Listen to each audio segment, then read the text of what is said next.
Magandang araw po, ito po ang DTF machine ng 888 Bacolod. Ito naman po yung kanyang cutting.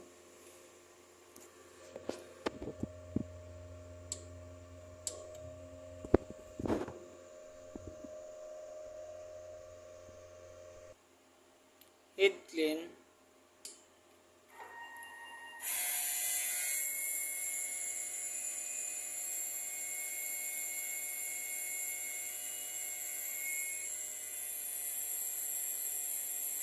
Pagkatapos natin mag-head clean, punasan po natin yung white wall.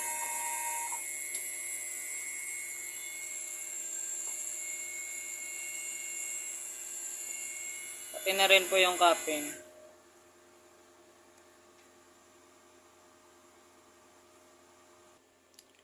Nozzle test.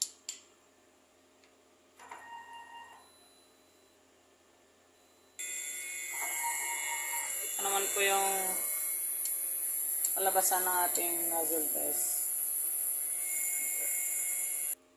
Ito naman yung ink. Tama naman po ang ink level nila. Ito naman po yung waste tank. Kakadispose ko lang po ng Monday. Ito naman po yung AVR. At saka ito naman po yung ground wire. Ito naman yung mga ink. Yan po. Saka ito naman po yung powder.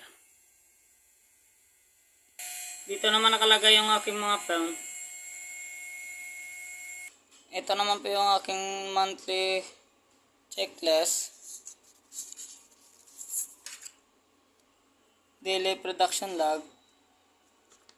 Yan po.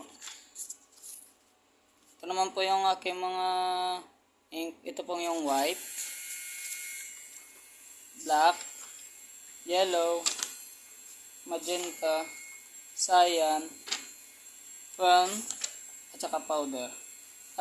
Updated naman po yung sa system yung aking daily output at monthly inventory. Yan lang po. Maraming salamat.